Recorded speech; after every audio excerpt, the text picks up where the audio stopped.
현재 아프간에서 미군이 전격 철수하게 되면서 아프간은 물론이고 관련된 다양한 국가들이 혼란에 휩싸이며 논란이 발생하고 있습니다. 특히 미국은 이번 아프간에서 전격 철군함에 따라서 국내외의 다양한 비판 혹은 지지하는 의견 가운데 복잡한 상황에 직면하고 있는 모습입니다. 그런데 이 가운데 한국과 일본의 희비가 갈리며 전혀 다른 상황을 맞고 있다고 하는데요.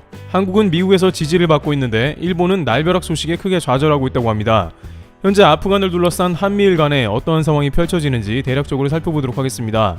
우선 탈레반이 전격 아프간을 점령함에 따라 당사자인 미국의 패배라는 의견이 나오고 있는데, 특히 중국에서는 이것이 미국의 패배라고 하면서 베트남, 아프간 등에서 결국 미국이 패배했으며 그 다음 차례는 대만이라고 경고하고 나섰습니다. 중국은 대만과 미국의 밀착 행보에 강력 반발하며 하나의 중국 원칙에 벗어나는 그 어떤 국가라도 중국이 보복할 것이라고 강조하는 상황입니다. 따라서 미국과 손잡은 대만 역시 앞으로 무너질 것이라며 대만 당국에 엄포를 놓은 것입니다. 하지만 대만은 그것은 아프간 지도부의 부패 때문이었지 대만은 아무런 상관이 없다고 받아치고 있습니다. 실제 대만은 미국에서 무상 원조를 받는 국가가 아니며 자력으로 미국에서 대량의 무기를 사들이고 있으며 경제 부분에서도 TSMC 등 반도체 컴퓨터 분야에서 뛰어난 면을 보여 아프간하고는 차원이 다릅니다. 다만 중국은 대만과 자신들을 늘 하나라고 강조했고 결국 대만을 수복할 것이라고 벼르고 있기 때문에 이러한 사태를 맞아 미국과 손잡은 국가들에게 일종의 반미 홍보를 하고 있는 셈인 것입니다. 하지만 중국은 정작 미국이 떠난 아프간을 보며 반대로 미국에 크게 화를 내고 있습니다. 주변국에 짐을 떠넘긴다며 앞으로 중국이 아프간 때문에 골치가 아플 수 있다는 것입니다. 그런데 중국은 느닷없이 한국도 비판합니다. 한국도 미국과 관련이 매우 깊은 국가라며 한국도 미국이 언젠가는 떠나갈 것이고 그렇게 되면 아프간 꼴이 난다는 의견입니다. 그런데 공교롭게도 이와 관련한 논란이 뜻밖의 미국에서도 일어난 상황이 펼쳐지는데요. 미국 주요 언론에서 중국과 같이 한국도 아프간 꼴이 나지 말라는 법이 없다는 의견이 나온 것입니다. 워싱턴 포스트의 칼럼니스트로 활동 중인 마크 티센 전 부시 행정부 수석 보좌관은 한국을 언급했습니다. 그는 한국 역시 미국의 지원 없이 아프간과 같은 지속적인 공격을 받는다고 가정해 본다면 빠르게 무너질 것이고 미국 없이 스스로 방어할 수 있는 국가는 전 세계에서 하나도 없다고 한 것입니다. 우선 이러한 발언이 나온 곳은 현재 바이든 정부의 아프간 철군을 두고 야당인 공화당 측에서 강력하게 비판을 하면서 사이공의 실패를 반복했다는 등 민주당의 바이든 행정부를 비판하기 위함입니다. 공화당의 부시 행정부 출신이었던 그 역시 바이든 철군에 대해서 강력 비판한 셈입니다. 그러나 이러한 마크 티센 부시 행정부 수석 보좌관의 발언은 미국 내에 강력한 반발에 부딪히게 되는데요. 수많은 미국인들은 해당 발언에 대해서 한국을 과소평가한다, 말도 안 된다는 반응입니다. 마크 티센 칼럼니스트는 한국 말고 독일, 일본도 예를 들며 미군의 중요성을 강조하면서 바이든 정부를 도마 위에 올리려고 했지만 미국 누리꾼들은 한국을 들고 나왔습니다.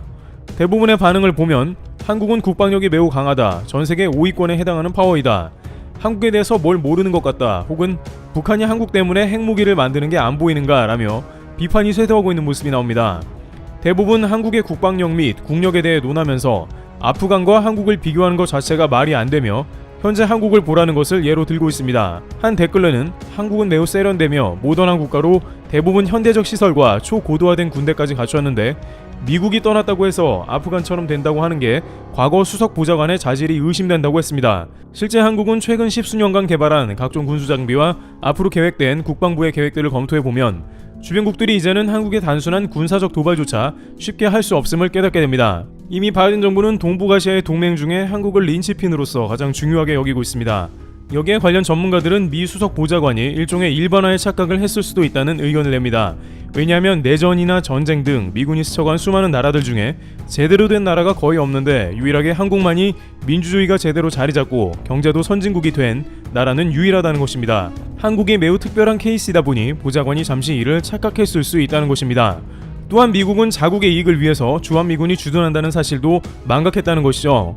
이처럼 느닷없이 바이든 행정부를 비판하기 위해서 올린 글에 한국의 칭송글이 넘쳐나는 상황인데요. 일각에서는 부시 행정부 때만 하더라도 한국은 미국의 동맹이지만 그 영향력이 매우 미미했는데 이제 한국의 경제 규모나 외교력 등 국제 위상이 예전과는 비교할 수 없게 상승한 데다가 바이든 정부가 한국을 미래 주요 사업 파트너로 지정하면서 미국인들 인식도 달라졌다는 것입니다.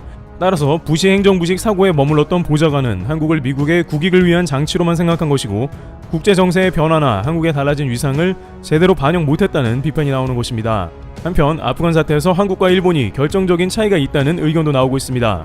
물론 한국도 아쉬움이 매우 큰 상황입니다. 한국도 미국의 요청으로 한때 군대를 파견했는데요. 아프간 민주화와 재건을 위한 국제사회 노력에 기여하는 등 아프간을 서구식으로 개조하려는 미국 주도 실험에 지난 20년간 동참해왔기 때문입니다. 2001년 9.11 사태 이후에 미국 조지 부시 정부는 나토를 비롯해 한국에도 파병을 요청했습니다. 정부는 2001년 12월 수송 임무를 담당할 해성부대와 청마부대를 파견하고 2002년 2월에는 의료 지원단인 동의부대를 보낸 바 있습니다. 미국의 군사작전 종료 선언해인 2002년 이후에도 현지 안정화를 위해 건설 공병 지원 다산부대를 파병했습니다. 이러한 군대 파견 이외에도 한국은 무상 원조 등 경제적 지원을 2억 8천만 달러 가량을 했으며 간접적으로는 유엔에 7억 3천만 달러를 지원해서 도합 10억 달러 이상을 아프간 재건에 사용했습니다. 따라서 한국도 이렇게 공을 들였던 아프간이 한순간에 탈레반에 넘어가는 것을 보는 것은 미국만큼은 아니더라도 민주주의가 제대로 정착했으면 좋았을 것이라는 아쉬움이 남는 것이죠. 그런데 일본은 미국의 의지에 따라서 훨씬 많은 돈을 아프간에 지원해 온 것으로 나왔습니다. 미국에 지원을 해달라고 하자 일본 내부에서 큰 논란 가운데 자위대 파견을 하기도 했습니다. 일본을 지키는 것이 자위대인데 왜 해외에 미국 때문에 파병을 나가냐는 반대가 심했던 것이죠.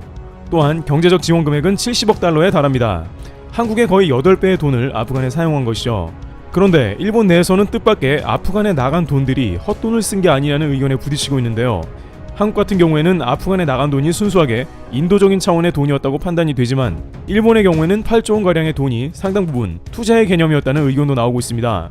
예를 들어 일본은 미얀마 군부를 지원하는 사업을 지속하면서 꾸준하게 비판을 받은 바 있습니다. 일본 정부는 미얀마의 실세를 군부로 받고 그들을 이용해 일본의 이권 사업을 지속한 것입니다. 그런데 아프간에서는 미국이 세운 아프간 정부를 실세로 보고 더욱더 각종 지원금을 늘린 것입니다. 앞으로 아프간이 민주사회로 갈수록 일본이 얻을 만한 사업이 많을 것으로 본 것입니다. 그러나 결국에는 미군이 철군하게 되었고 일본은 투자금을 날려버렸다는 의견이 나온 것입니다. 그러면서 미국 탓을 강하게 하고 있는 것이죠. 이러한 일본의 태도에 대해서 일본이 과연 아프간의 민주화에 관심이 있었냐는 의견이 나옵니다. 또한 미국의 눈치를 보면서 어쩔 수 없이 자위대까지 무리하게 파병을 하면서 미국의 비위를 맞춰주고 있었다는 것으로 한국과는 큰 차이를 보였다는 것입니다. 미얀마에서 자신들의 이익을 위해서 군부와 손잡은 것은 나름 잘 작동을 했는지 모르지만 아프간에서는 상황이 점점 어려워졌고 결국에는 이러한 투자금을 날렸다는 의견이 나오는 것입니다. 한국의 인도적인 지원은 의도대로는 되지 않았으나 1조 원가량 지원한 것으로 끝났지만 일본 일각에서 이를 8조 원의 손해로 해석하는 것은 투자금으로 공을 들였다고 봤기 때문입니다.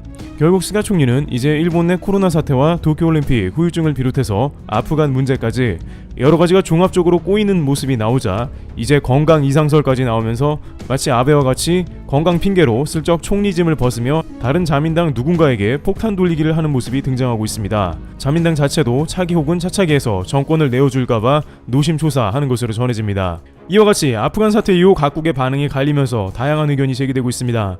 일본은 미국 탓만 할 게 아니라 종합적으로 현 상황을 봐야 한다는 의견이 나오고 있습니다. 트리블TV였습니다. 감사합니다.